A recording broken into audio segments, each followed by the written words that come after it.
Hey all, happy start of spring. It's Anthony. Welcome to another video in my lovely series that I'm doing here. I just wanted to make a quick one about a question that the Iowa City Press Citizen actually sent to Diversity Focus, and it's in regards to same-gender marriage and the stuff going on at the United States Supreme Court this week. So I actually spent 2 days researching this and filing it down to about 300 words. Probably the hardest thing I've ever done because there's so much out there in legal precedent. But I'm going to just read the question and my response. Hopefully it makes sense. I would love to start some conversation regarding this.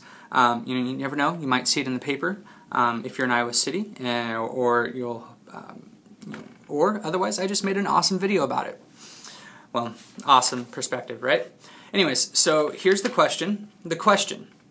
This week, as the United States Supreme Court listens to the arguments over the constitutionality of California's Proposition 8 and the Federal Defense of Marriage Act, which previous court decision will cast the longer shadow of the proceedings? Is it Roe v. Wade in 1973, about which even Justice Ruth Bader Ginsburg has said that the court, while correct in regards to Texas's ban on abortion, moved too far and too fast, and then triggered a democracy-damaging backlash? Or is it the Loving v. Virginia in 1969 case, which the court built upon the civil rights gains of the 1960s to overturn all state miscegenation bans? I can't actually say that word, but it's interracial marriage bans. Okay, so this is my response. Prior to researching this question, I, like most Americans, had little need or desire to passionately delve into the realm of case law for the United States Supreme Court.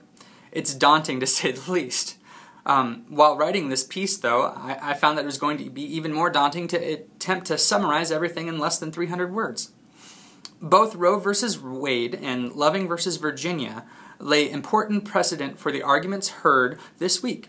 Both cases involve due process and equal rights clauses within the 14th Amendment. While I do believe that Loving v. Virginia will cast a larger shadow over these proceedings because it deals specifically with marriage, I wanted to actually look at how this case's ruling was determined, which brought me to a previous case, Meyer v. Nebraska in 1923. Never heard of it? I didn't think so. But this is where the Supreme Court struck down a Nebraska state ban against teaching foreign languages to children. The fact that it was illegal to teach foreign languages aside, honestly, I was compelled more by the court's actual statement regarding this case. This court stated that liberty, without doubt, denotes not merely the freedom from bodily restraint, but also the right of the individual to contract, to engage in any of the common occupations of life, to acquire useful knowledge, to marry, establish a home and bring up children, to worship God accordingly to the dictates of his own conscience, and generally to enjoy those privileges long recognized as common law essential to the orderly pursuit of the happiness of free men.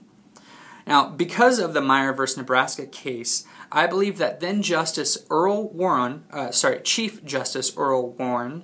presiding over the Loving v. Virginia case, wrote pretty much that the state could not infringe upon the freedom or liberty of individuals to marry one another based upon race.